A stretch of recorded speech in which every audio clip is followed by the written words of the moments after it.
Muy buenas noches. Según el nuevo informe de Cáritas hecho público esta semana, 3 millones de españoles están en niveles de pobreza extrema y hemos retrocedido 10 años en el nivel de renta.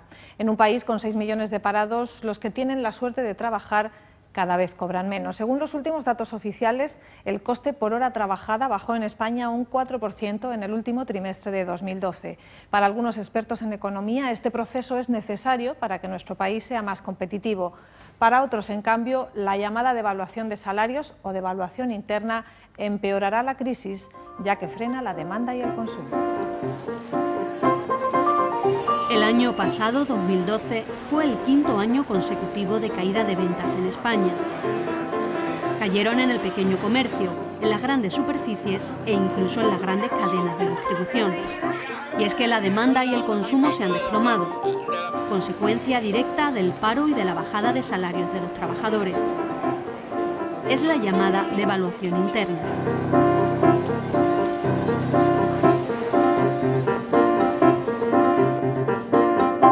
En este gráfico se recoge el porcentaje que suponen los salarios y las rentas empresariales sobre el Producto Interior Bruto, que es toda la riqueza del país. Y puede verse cómo los salarios han bajado desde 2008 hasta la actualidad, mientras han subido los beneficios de las empresas. Sin embargo, esta es una tendencia que se remonta a años anteriores a la crisis. Yo creo que las famosas políticas de austeridad, mal llamadas políticas de austeridad, que luego se materializan en políticas de recorte, sobre todo de servicios públicos, ¿no?, y de control salarial, se llevan gestando mucho antes de la crisis. Es un ciclo largo. Lo que pasa es que han explotado, han explosionado en la crisis y han tenido los efectos más visibles en la propia crisis. Pero el modelo es un modelo que se viene gestionando desde hace muchos años en el ciclo largo de la política occidental. La caída de los salarios, según algunos expertos, impide que la economía se recupere. El problema mayor que tiene la economía española en este momento es una enorme falta de demanda, porque la capacidad adquisitiva de la ciudadanía, que se había rellenado a base del crédito, ha ido perdiendo capacidad adquisitiva. O sea, por un lado tenemos que las clases populares, que la mayoría del consumo deriva de sus salarios. Estos salarios han ido descendiendo y ha creado un problema de falta de capacidad adquisitiva. La devaluación interna es la alternativa a la devaluación de la moneda, que es lo que los gobiernos hacen tradicionalmente cuando quieren recuperar competitividad. Como no podemos emitir moneda, no podemos, por tanto, actuar con el euro y decimos, bueno, devaluamos el euro, ¿eh? Entre otras cosas porque el resto de socios no quiere, ¿no? Pues como no podemos hacer eso, tenemos que devaluar las rentas. Se supone que las rentas de los salarios y se supone que las rentas también del capital. Pero ese segundo supuesto es el que no se cumple. Y no se cumple porque no se ha hecho una reforma fiscal compensatoria que haga pagar más a los que más tienen. La bajada de salarios se aprecia en los convenios colectivos. Mientras que en 2007 se pactó en convenio una subida media del 4,21%, esta cifra ha caído progresivamente hasta el 1,31% en 2012. En Andalucía la subida es aún menor, de poco más del 1%. Un ejemplo reciente es el convenio firmado en el sector de los grandes almacenes en España, incluido el Corte Inglés, Carrefour, IKEA o Alcampo. Sus 230.000 trabajadores verán congelado su sueldo hasta el año 2016. Estos datos se combinan con la inflación, que ha subido casi un 3% en 2012 y continúa al alza. Mientras más suban los precios, menos poder adquisitivo tienen los trabajadores. Pero aún hay más elementos que confluyen en la devaluación interna. Necesitamos ganar competitividad bajando costes laborales, salarios, cotizaciones a la seguridad social, costes de contratación, costes de despido, o subiendo la productividad de nuestros trabajadores. Las dos medidas son plenamente complementarias. De hecho, si se hicieran las dos a la vez, ganaríamos competitividad de manera mucho más rápida. Los recortes sociales impuestos por las políticas de austeridad también provocan una caída del poder adquisitivo. Las reformas estructurales que están impactando también en otra caída importante de los salarios, no la olvidemos, que es que hay prestaciones sociales por las que ahora se hay que pagar que antes no se pagaban. Y eso es otra pérdida para las rentas salariales importante.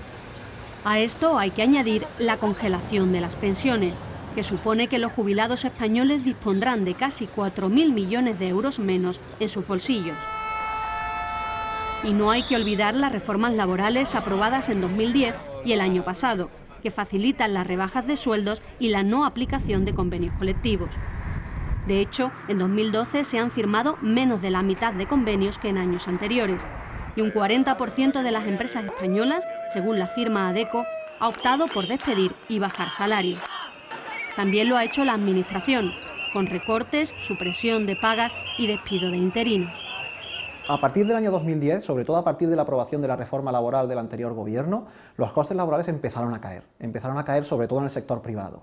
Y desde la última reforma laboral del actual gobierno están cayendo ya de manera más intensa, tanto en el sector privado como en el sector público. El principal argumento que sustenta la devaluación de salarios es que interesa abaratar nuestros productos para exportar más. El fin último es ganar competitividad, es recuperar la competitividad perdida. ¿De acuerdo? Lo que necesitamos es poner productos en el mercado europeo y en el mercado mundial a unos menores costes y poner más productos por unidad de trabajo. Eso se puede hacer tanto bajando costes laborales como subiendo productividad. Pero hay economistas que consideran que los sueldos españoles ya son lo suficientemente competitivos. Pero ¿cómo vamos a tener costes laborales no competitivos cuando al otro lado de los Pirineos hay un país llamado Francia que tiene 1.200 euros mes de salario mínimo interprofesional, el doble que en España? Tenemos costes relativos laborales muy inferiores a esa Europa con la que tenemos que competir. Luego eso ya lo tenemos ganado de entrada y desde antes. En España el salario bruto medio anual es de 22.790 euros, con datos de 2010. En Andalucía es de algo menos de 21.000 euros. Y el salario más frecuente, el que perciben más trabajadores, es de 16.500 euros brutos anuales. En países como Reino Unido, Bélgica o Alemania, el sueldo medio roza los 40.000 euros. Sin embargo, los productos españoles tienen otros costes importantes. ¿Cuáles son los verdaderos costes que impactan hoy en la empresa española? Son los costes financieros de un crédito que no llega, y cuando llega, llega con tales garantías y a tan alto precio que es insostenible para la empresa, para su circulante, por ejemplo. Ese es un coste importante. ¿Cuál es el otro coste? Las materias primas. ¿Cuánto ha subido la gasolina que le echamos al coche? Por otra parte, la inmensa mayoría de nuestras exportaciones se dirigen al resto de los países de la Unión Europea, y muchos de ellos también están en crisis y no consumen demasiado. El propio gobierno alemán ha anunciado para 2013 un crecimiento de solo el 0,4% del Producto Interior Bruto. La situación de crisis actual está haciendo que las ventas al resto de Europa no crezcan tanto, pero lo que es a mercados de América Latina, mercados de Asia, mercados de África, el crecimiento de las exportaciones está siendo espectacular. Somos el país del mundo que más está creciendo en exportaciones a esos mercados emergentes. Las exportaciones totales están creciendo, pero menos que en años anteriores. En 2010 crecieron casi un 17%, en 2011 más de un 15% y en 2012 un 3,8%. Casi todos coinciden en que el sector exterior es importante, pero no nos sacará de la crisis a medio plazo. ¿Quiere decir que con eso solamente vamos a salir? Pues no, obviamente no. El 60 o el 70% de nuestro PIB es consumo interno, el otro 20% es inversión. Por tanto, con el 20% restante no vamos a salir de la crisis. Necesitamos que se recupere la inversión y necesitamos que se recupere el consumo. Sin embargo, organismos internacionales como el Fondo Monetario Internacional y el Banco Central Europeo aseguran que la devaluación de salarios en España es insuficiente y que los sueldos tienen que bajar aún más. En Cataluña se ha firmado hace poco un acuerdo para la fabricación de un coche de la multinacional Nissan a cambio de reducir el sueldo de los trabajadores un 20%. En este momento se está utilizando esta crisis en cierta manera para alcanzar objetivos que las fuerzas conservadoras siempre han querido. Tenemos que darnos cuenta que hoy las fuerzas conservadoras y liberales controlan Europa y están desmantelando el estado de bienestar, están recortando los derechos civiles, sociales, políticos, se están tomando decisiones en que la ciudadanía no se la ha consultado y están bajando los salarios, la protección social se está diluyendo, el estado de bienestar se está debilitando enormemente. De hecho, no todos los salarios en España bajan por igual. Suben los salarios de los directivos. La evolución del poder adquisitivo de los directivos, mientras la de los empleados baja desde finales del 2008 hasta el 2012, casi un 11,5%, la de los directivos sube en la misma proporción. Pero el próximo paso que se pida en la devaluación de salarios será posiblemente una rebaja en los costes de despido y en las cotizaciones sociales que pagan los empresarios. Y el gobierno tiene una parte muy importante ahí, que son los costes de cotización a la seguridad social. Hay que tener en cuenta que estamos en un momento complicado, o sea, no se van a poder bajar mucho, pero quizá podría hacerse algún esfuerzo en ese sentido. En España los costes de despido han bajado después de 2 reformas laborales, pero todavía estamos un poco por encima de la media europea en costes de despido indefinido. En costes de despido temporal, no. El coste de despido temporal es básicamente cero. Pero en España los contratos temporales suponen casi el 25% del total, muy por encima de la media europea, que está en el 14%. Y mientras tanto, los índices de pobreza en España y en Andalucía crecen hasta niveles desconocidos en las últimas décadas. ¿Y dónde impacta? Pues impacta directamente en el consumo, impacta directamente en la permanencia en la recesión, en seguir en el hoyo. Y no vamos a seguir bajando los salarios, no vamos a salir de ahí, no vamos a recuperar la senda del crecimiento. Tenemos nuevos procesos como pobreza de clase media, pobreza invisible, nuevas situaciones de riesgo social, aumento de las precariedades, no solo de trabajo, sino de la precariedad vital. Yo creo que es un concepto de precariedad vital que cada vez es más importante, es decir, no solamente es que no tenemos empleo, sino que muchos sectores de la sociedad no pueden tener proyecto de vida, y eso es muy importante. Para frenar esta situación, cada vez hay más expertos y también más políticos que defienden un cambio en la orientación de la economía europea. Un cambio que paralice la dinámica de recortes y apueste por el crecimiento y la inversión.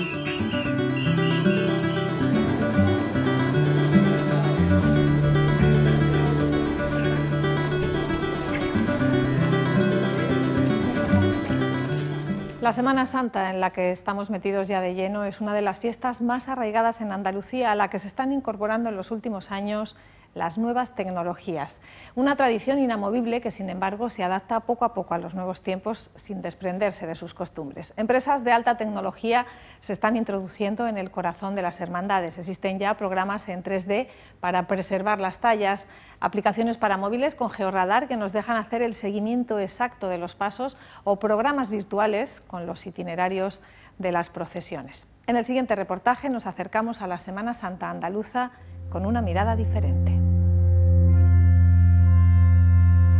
Tan ancestral que su celebración depende de la luna, que apenas varía su órbita o sus rutinas.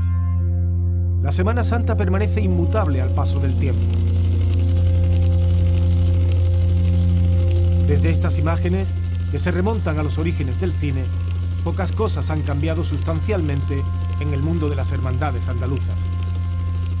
Las tallas que procesionan un día al año en esta semana, que ya se anuncia, se preservan del paso de los siglos con mimo, con un cuidado exquisito. Un costal es un costal, un paso o un trono son lo que son y lo que eran. Nazarenos, penitentes, las flores, flores, aunque sean de cera. La bulla es la bulla, eso sí, cada vez más bulla. Tantas cosas que permanecen inalterables. Pero tras la misma apariencia se esconden nuevas formas que acompañan con las últimas tecnologías a la tradición, no para discutir con ella, sino para preservarla, difundirla y organizarla mejor que antes.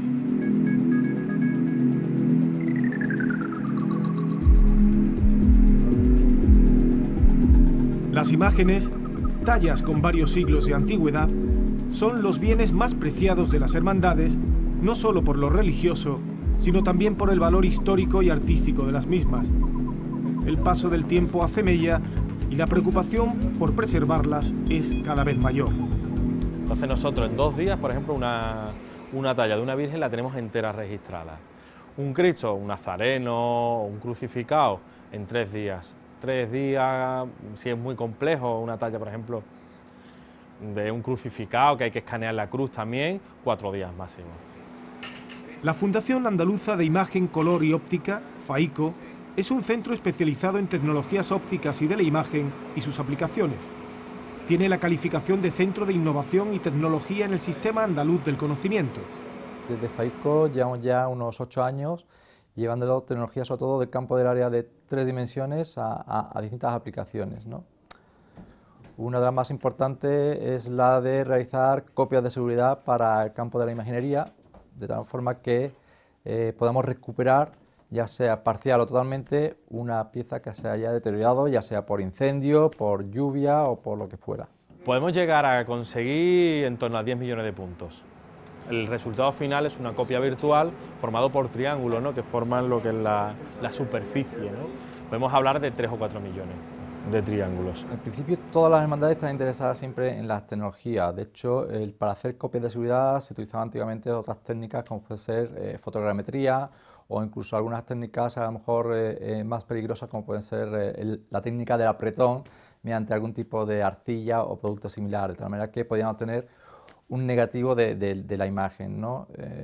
La tecnología va evolucionando y en este caso, pues al ver que existen productos menos nocivos, menos peligrosos, pues es cuando surge este interés por parte de las hermandades. Desde hace siglos, Semana Santa en Andalucía es mucho más que una fiesta, que una tradición. La Semana Santa es contradicción, lo religioso, lo profano, el culto a unas imágenes o el culto a una expresión artística, sociológica, fiesta y recogimiento. Es un tema delicado puesto que está en definitiva tratando con una imagen que aparte de tener su valor cultural, tiene su valor religioso, en el cual pues cada una de las personas pues tiene un sentimiento hacia ella. El estar manejándolas o estar trabajando con ellas pues no deja de ser un trabajo delicado, que cada una de las hermandades le gusta ser más abierto, más cerrado. La lluvia, tan caprichosa y habitual en los comienzos de la primavera, es la principal amenaza para la Semana Santa. Unas pocas gotas de agua o la sospecha de que pudieran caer pueden echar por tierra el trabajo y la ilusión de todo un año de espera.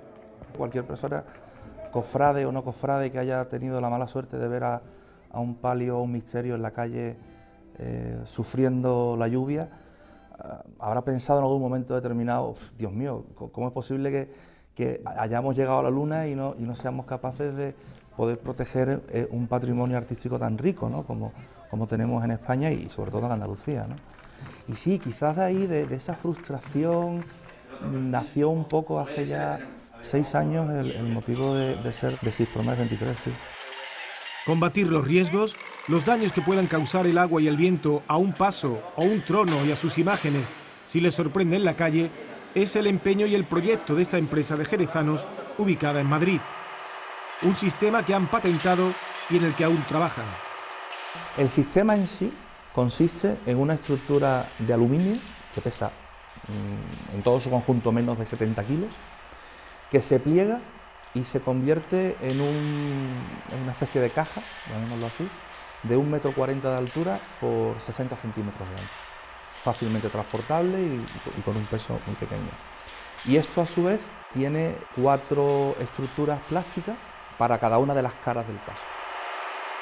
Incorporar este tipo de elementos no es fácil por el propio carácter e idiosincrasia de las hermandades, poco receptivas en general a modificar la estética de sus cofradías, pero el hecho de combatir un eventual aguacero en la calle ha despertado interés. Y es cierto, hay un inmovilismo existente, pero pues esto es un poco como cuando el Papa salió con una urna, ¿no?, hace muchísimos años. A mí me sorprendió, me quedé, ¿no? ¿Eso qué es lo que es? ¿Cómo que al Papa le ponen una urna, ¿no? Y fue una revolución y estéticamente no lo entendíamos, ¿no? Bueno, pues esto es algo parecido, que desde un punto de vista visual puede impactar, pero el beneficio es evidente, ¿no? Al Papa no lo han vuelto a tentar y nosotros lo único que pretendemos es que los pasos no se mojen, ¿no?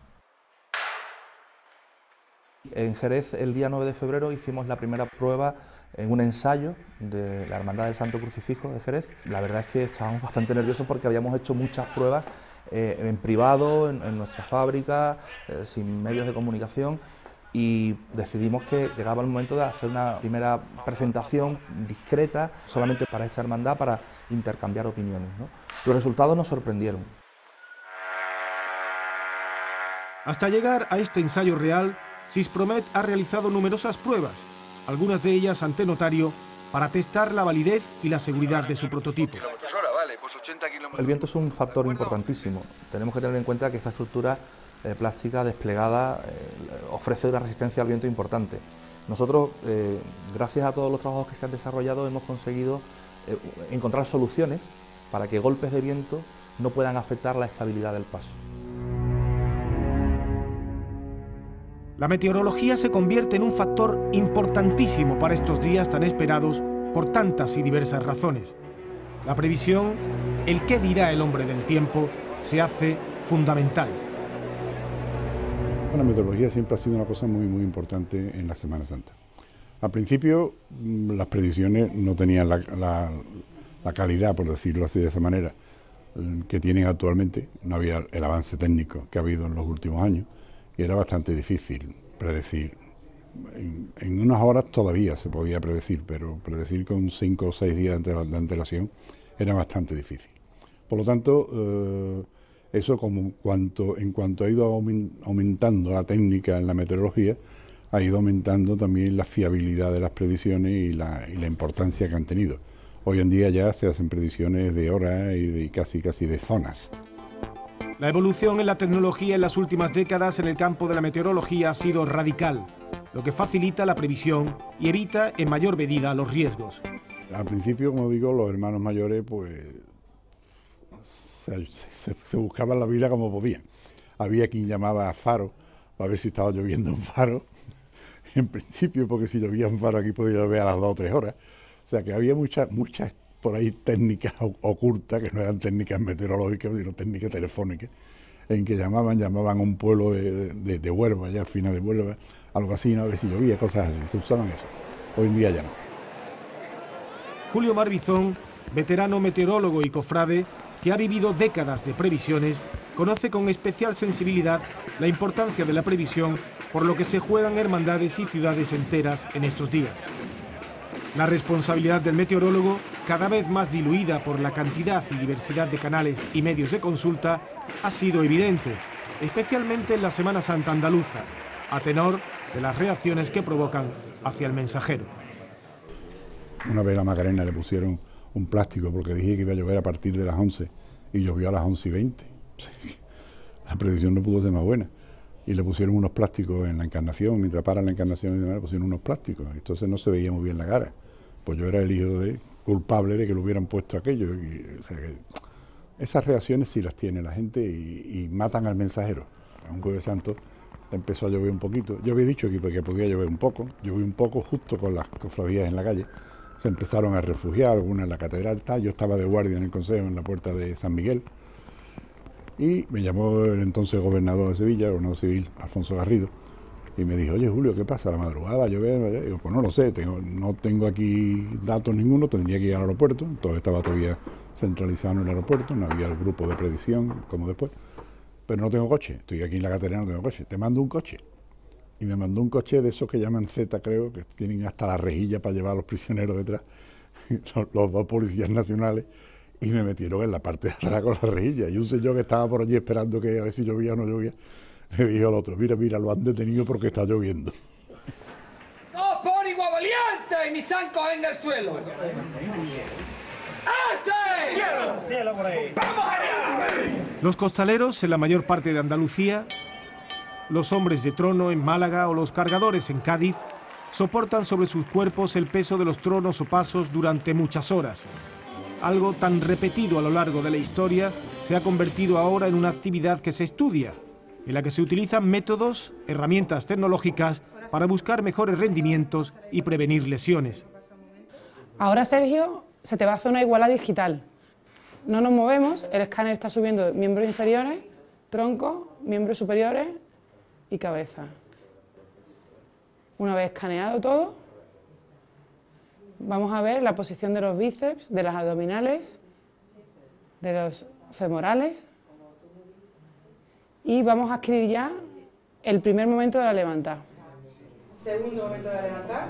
Montserrat Altemir es neurofisióloga y la creadora del Centro de Atención al Costalero, que ha desarrollado sus trabajos con el mundo del costal en Sevilla y especialmente en Granada. Nosotros analizamos la biomecánica con esa tecnología y analizamos la biomecánica en hombre y en mujer, a hombros y a costal, en la Molía de Cádiz. De hecho, Granada tiene una gran variedad por su ciudad. Salen hombres, salen mujeres, salen fuera del paso, salen dentro, salen a costal, salen a hombro y salen por el albaicín, en terreno de cuestas o por terreno firme. Y Granada es un punto neurálgico de la Semana Santa por su variedad en su técnica, aunque la técnica del costal es la que prevalece en toda España. He pasado con 1.500 costaleros a la semana. Hemos tenido, habré visto 12.000 costaleros, hemos tenido 18.000 visitas en la página web. Son muchos costaleros, pero cada vez las personas estamos más abiertas a aprender, pero siempre con profesionalidad y con seriedad. Esa es la clave. Sergio, vamos a caminar y ahora vamos a medir la cadencia del son, la simetría en el compás, longitud, velocidad, apoyo y distribución de la carga. Detrás de un ordenador, de un programa informático, hay Semana Santa. Como la hay en cada ensayo, en los preparativos necesarios que llegan cada cuaresma al mundo de las hermandades y cofradías.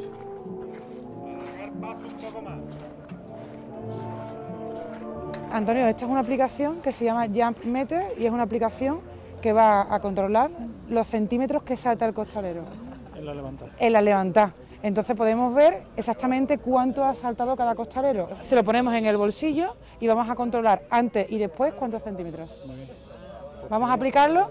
Por favor, Alfonso, ¿puedes ponértelo en el pantalón detrás? La tecnología nos permite medir, estandarizar y valorar. Cuando se valora y se investiga, se aprende, y cuando se aprende, se mejora.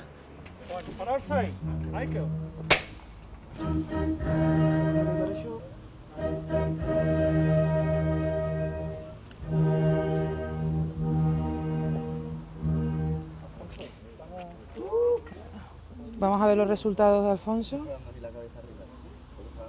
Los centímetros que ha saltado. Y lo vamos a grabar aquí. Ahora te lo voy a decir. También para los hombres y mujeres de trono se han desarrollado sistemas que mejoran el rendimiento, protegen los hombros y articulaciones que intervienen en la carga y que reparten el peso por igual entre todos los portadores. Este malagueño inventó y patentó un sencillo mecanismo que lo permite y que ya ha exportado a otras regiones españolas y a Italia. Todas son iguales y el aire pasa. Son unas armadillas de un material blando que se colocan debajo de cada vara, van todas comunicadas entre sí, dependiendo de lo que pese el trono, lleva más presión o menos. Y lo que hace es que cuando una persona es más alta, aprieta, ese aire, porque hay sobrepresión, se reparte entre el hombro o la armadilla que menos peso lleva. Cuando las calles van a dos aguas, pues las personas del medio llevan más peso por la calle, pues entonces las armadillas, al estar todas comunicadas, se comprimirían las del centro y se inflarían las de las puntas. O cuando vamos a entrar a una rampa o un escalón, el que primero llega se lleva todo el peso, pues entonces comprimirían las almohadillas y se inflarían las personas que van detrás que no llegarían. Entonces absorbe los dos niveles del terreno. La Semana Santa es tiempo y espacio, recorridos, horarios, cortejos que mueven a miles de personas en tramos de ciudad que se apretujan hacia el centro histórico. Tradicionalmente, esa información de itinerarios, titulares e información más o menos básica ha sido ofrecida en el clásico programa. Cuando estos parámetros de información traspasan el papel y entran en las coordenadas de ordenadores y smartphones, estamos ante aplicaciones como el iLlamador. La aplicación de inicio tiene la lista de todas las hermandades por días de salida, con todo el detalle de su recorrido, con horario y calle por la que pasa, y efectivamente mostramos ese recorrido sobre el mapa. mostrando todos los puntos, todos estos hitos del recorrido. A partir de ahí, ¿qué añadimos nosotros? Pues añadimos multimedia, añadimos información fotográfica enriquecida, añadimos audios, añadimos vídeos y añadimos, por ejemplo, la posibilidad de poder escuchar desde la propia aplicación Canal Sur Radio en tiempo real. Iliberi es una empresa granadina de software y geografía que ha encontrado en la Semana Santa un campo de acción para crear aplicaciones de gran utilidad y aceptación. La Semana Santa fue como un paso natural de campo de pruebas, de experimentación. Estamos comentando, venga, eventos o enclaves geográficos donde poder hacer una aplicación. O alguien comentó la Semana Santa, efectivamente se pueden geolocalizar todo. Efectivamente, si tú no eres de la ciudad, o aunque seas de la ciudad, lo mismo no conoces todos los detalles y todas las ubicaciones, estaría muy bien tener de forma sencilla y fácil acceso a esa información en tiempo real. Estaría muy bien poder consultar información asociada a esas ubicaciones geográficas. Estaría muy bien conectar esto con redes sociales. Las aplicaciones móviles están cambiando el paradigma en las relaciones de los ciudadanos con las cofradías, con los medios de comunicación y la propia interacción con otros ciudadanos, cofrades o no, que retroalimentan un carrusel de información alrededor del evento. La aplicación realmente ha funcionado bastante bien, concretamente en 2011 llegamos al número 2 en la tienda de Apple, concretamente en la versión de iPhone, porque bueno, la aplicación la hacemos para dispositivos iPhone y Android. Y llegamos al número 2 estando superados por WhatsApp, lo cual fue un hito muy importante para nuestra empresa, llegar a ese nivel en tan poco tiempo. El llamador.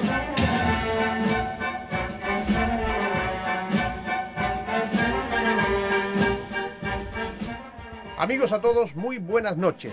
Al igual que el desaparecido culebrón de la resurrección, este año con la compañía Iliberi, con la que colabora con nosotros para poner en marcha el iLlamador, ha desarrollado una tecnología de realidad aumentada de tal manera que a mí me llama mucho la atención, porque yo me creía que eso era imposible, ¿no?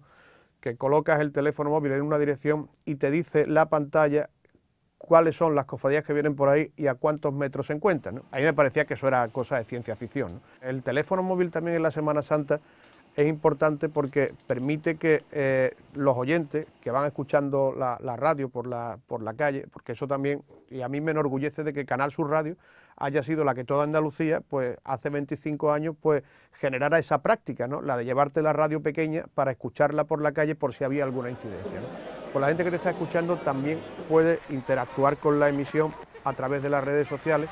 El año pasado se colapsaban los teléfonos del equipo del llamador de la cantidad, el año pasado llovió mucho en Semana Santa, de la cantidad de personas que querían comunicarnos información. Hola, buenas noches. Buenas noches. ¿Qué pasa? ¿Me vas a sacar la papel del sitio Viña de...? Internet permite, por ejemplo, estar informado sobre la actividad de la hermandad desde cualquier lugar, o también para sacar online la papeleta de sitio. La comunicación en el seno de las propias hermandades, tanto la que se produce entre los hermanos con los órganos de gobierno, ¿Aprobado? ¿Están todos probados? No fallará como el año pasado, ¿no? Como la de la propia cofradía durante la estación de penitencia, también está cambiando con la incorporación de las nuevas tecnologías. Situación, por favor, del paso de palio. Me encuentro en la campana. Debemos de acelerar un poquito el ritmo de la cofradía, ya que andamos con algunos minutos de retraso. Situación del palio en la esquina de Rioja. Por favor, fiscal de paso, ¿podemos aligerar un poquito el discurrir de la cofradía? Me están llamando un poquito la atención con respecto al tema de horario. En estos momentos no podemos andar. Tenemos la cofradía bastante comprimida, pero no podemos seguir andando. De acuerdo, venga, hacemos lo que podamos.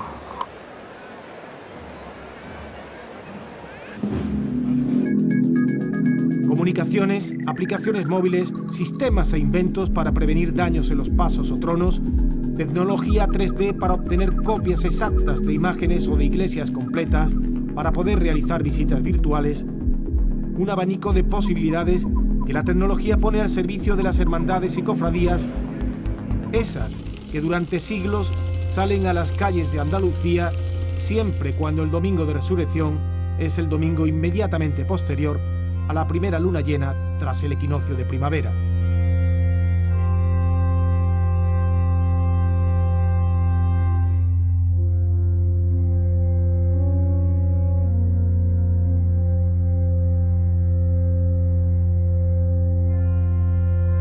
A pesar de la incorporación de las nuevas tecnologías, la Semana Santa permanece invariable año tras año con la llegada de la primavera. Y terminamos la próxima semana, Sábado Santo, estaremos de nuevo con ustedes. Hasta entonces, gracias y muy buenas noches.